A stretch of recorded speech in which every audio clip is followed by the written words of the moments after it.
All right, getting on the trail right here by the river and heading down the Daniel Ridge Trail to Farlow Gap, where I'm going to get on the Art Loeb. Plan is to camp at Deep Gap at the newly reconstructed shelter and come down over Pilot Mountain in the morning via the Art Loeb Trail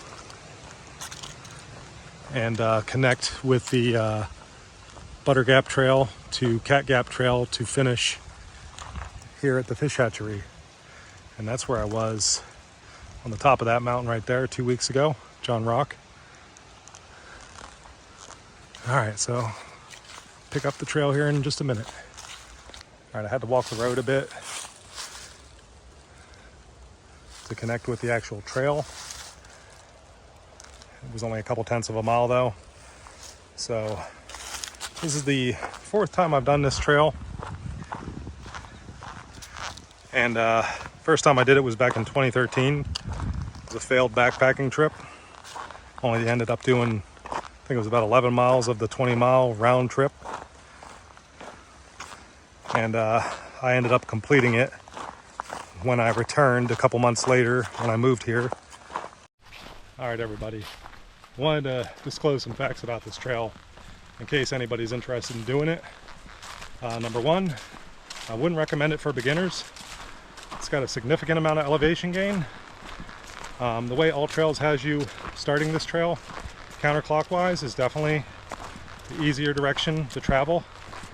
But that doesn't mean it's easy. It starts off easy by the river until you get to Daniel Ridge, where you will gain a significant amount of elevation going up to Farlow Gap. But it's definitely easier than going clockwise. Going up over Pilot Mountain on the Art Loeb is a butt kicker. It's one of the toughest hikes in western North Carolina. I don't remember what the exact elevation is, but you will gain well over 1,000 feet in just over a mile. So it's definitely up there with some of the toughest hikes. Long way down. I'd say it kind of looked like a landslide, but I think it's always been like that. It's been about 5 years since I've done this trail, so.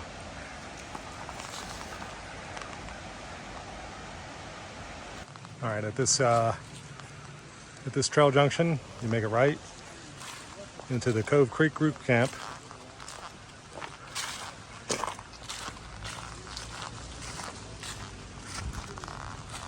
That's the last part of the paved road, and then it turns to gravel over there.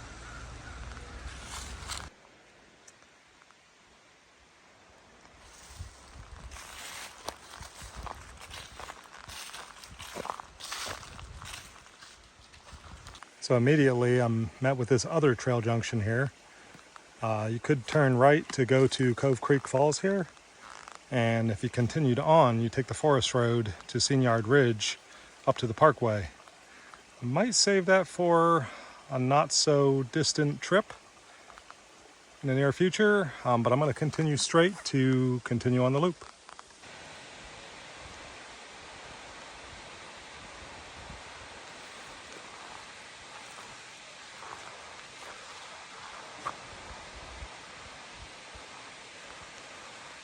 All right, this is Tom Spring Falls, also known as Daniel Ridge Falls.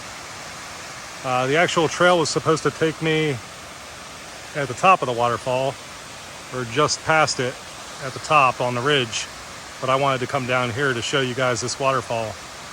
This was the first waterfall I saw, most impressive waterfall I saw when I visited North Carolina back in 2013, and it's one of my favorites. So I wanted to come this way to see it again. But you could reconnect with the trail down here. It'll just take you by the creek. I think it's a tributary of the Davidson, and reconnect where you're supposed to go. Thought I'd bring you a closer look.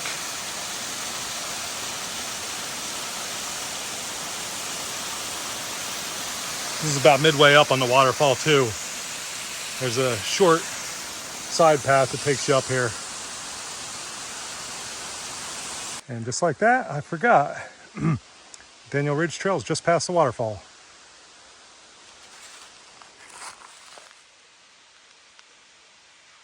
I think these are pretty recent fallen trees, but it opened up the views a little bit over here. Forest Service has dealt with them. They said that all the trails south of the Blue Ridge Parkway are open. Correction, they said the Art Loeb Trail south of the parkway is open. But I didn't see too many warnings about the trails in this area here.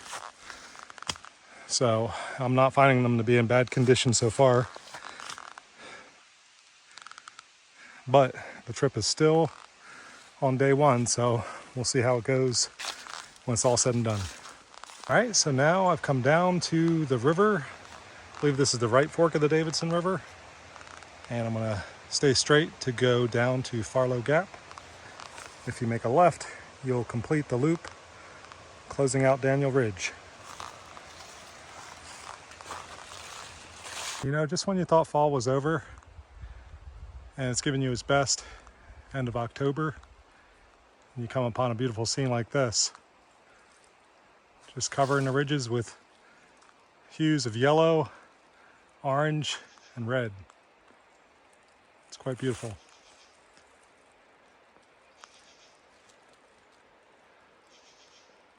You might think that during Hurricane Helene, this creek would get seriously eroded. 'Cause, I mean, it's coming down from the mountain, and you know what happened during Hurricane Helene. I don't need to go into details for you, but this doesn't look in bad shape at all. Matter of fact, it doesn't look like it's changed at all since last time I was here, albeit that was 5 years ago.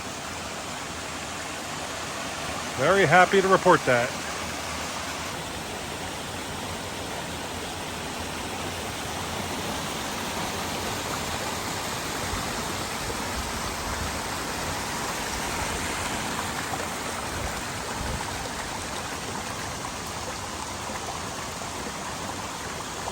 All right, I'm 8 miles in, and I've encountered my first deadfall impeding the path of the trail here on the Farlow Gap Trail, and I'm near Farlow Gap, so I'm gonna have to get a way around that, under it, over it, whatever I gotta do.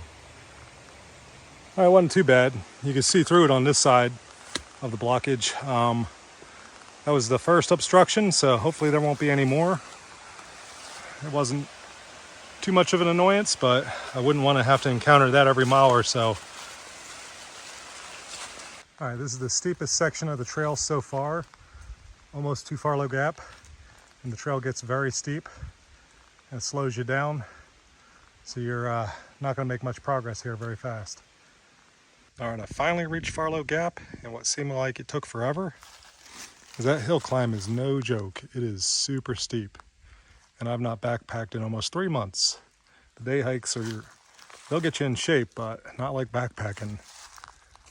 I mean, because you gotta think you're hiking all day with backpacking, and you have a heavier pack, at least twice the weight in my case. But that's okay. It's not real heavy. It's just it is more weight, and you have to take that into consideration. That it's going to slow you down a little bit, and it's going to be more taxing to your body. But here's Farlow Gap with all the campsites. I mean, it's been in better shape. It's a little overgrown, albeit it is fall, and here are the campsites.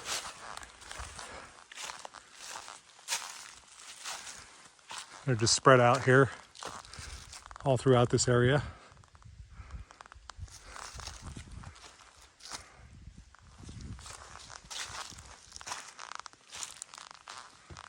Sorry, I neglected to mention that at Farlow Gap there, if you continue to the right, that'll be northbound towards the parkway, and it's quite a bit of climbing there at Silvermine Bald to get up onto the Mountains to Sea Trail, where it shares part of the trail length with the Art Loeb trail there until you get to Black Balsam.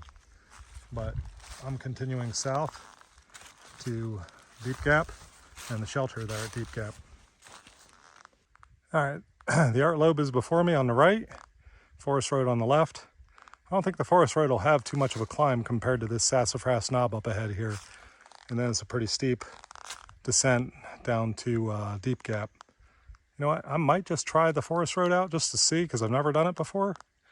And I kind of want to modify this hike a little bit to include stuff I've not done before. So I'm going to do it. All right, here on the Forest Road, I'm below Sassafras Knob, and it's pretty level.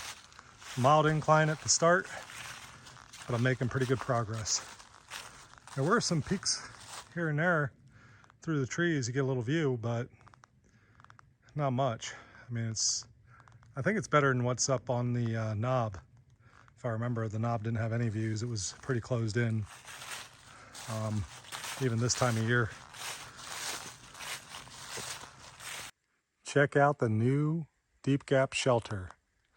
Man, that's pretty nice. I'll get a close-up of it. Now, this one was just finished this past year, I believe. Earlier in the year. The last shelter was A-frame style. This is your typical shelter, open face, that you'll find on the Appalachian Trail. And these are really common.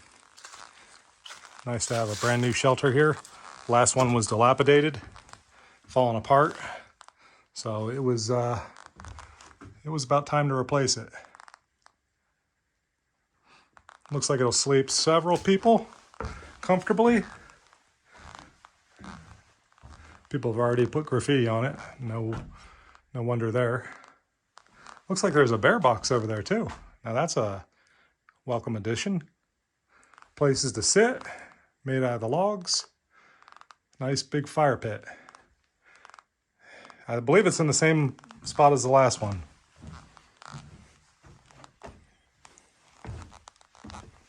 And let's check out the bear box. Now that is nice. People have left some of their belongings. No wonder there. That's pretty nice. Animal resistant. They'll keep out the mice too. Nothing's gonna chew through that. I brought my bear canister for this trip because I know the bears are still active and trying to fatten up. They don't really hibernate here in the south, but they do go into a state of what's known as torpidity, where they can come out of their sleep if roused, or to find food or water, but they don't go into deep hibernation like they do up north. So I think I'm gonna stay here for tonight, and the spring is right down the trail here. This is the Art Loeb. Forest Road took me right below it. I got some chattering crows above me, and this is 10 miles in from where I started at the fish hatchery.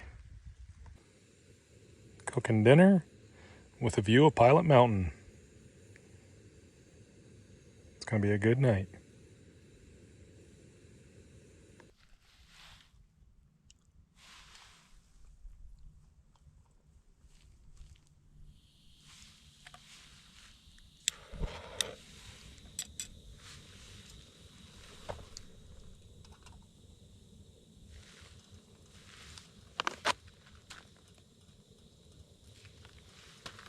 I like my little setup here.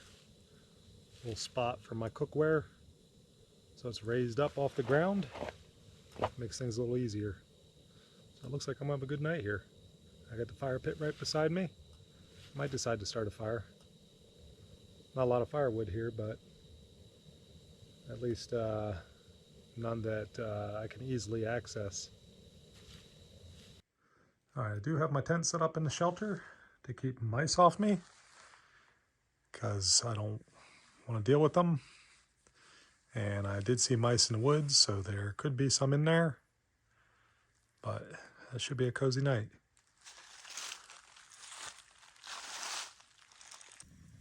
Caveman TV is always a good way to wind down after a day on the trail. Just enjoying the benefits of camp.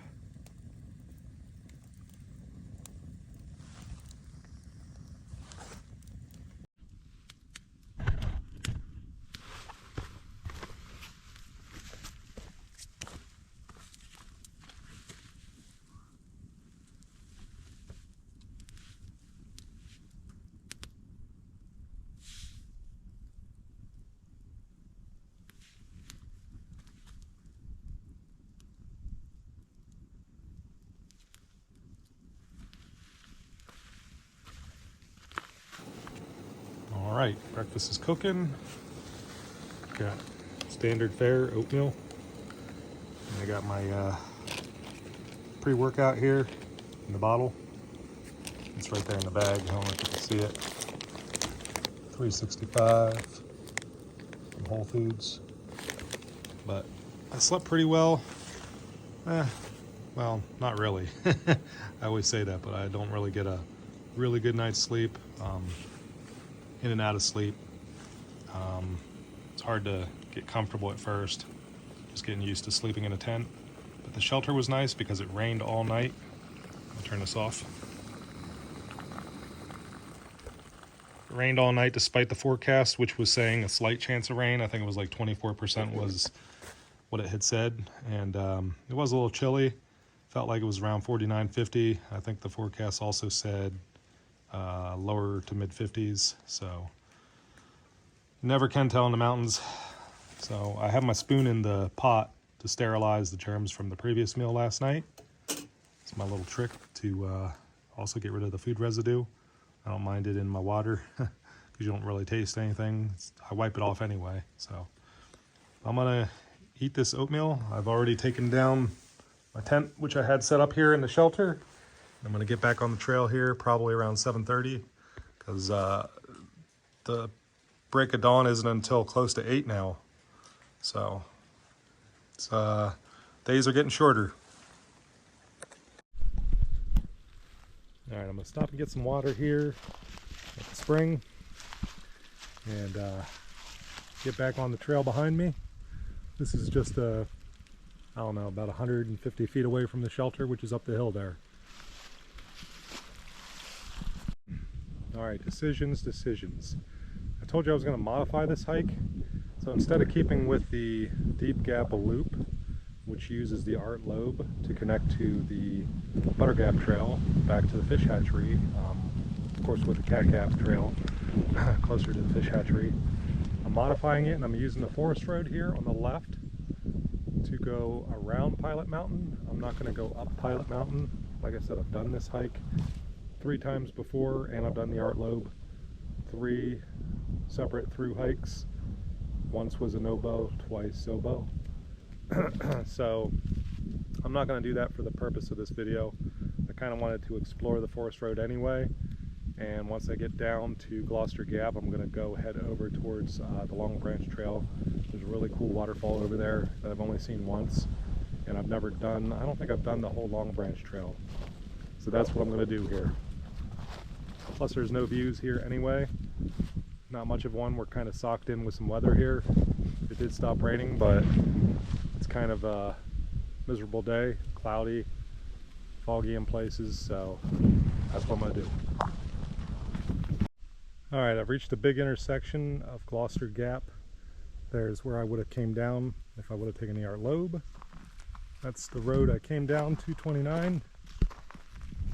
And if you continue straight, that's the Art Loeb. That will continue south. If you go to the right, that'll take you to Highway 215. To the left is Cathy's Creek Road. And the extreme left is the Davidson River Road, which will take me to the Long Branch Trail. Nice waterfall by the side of the road.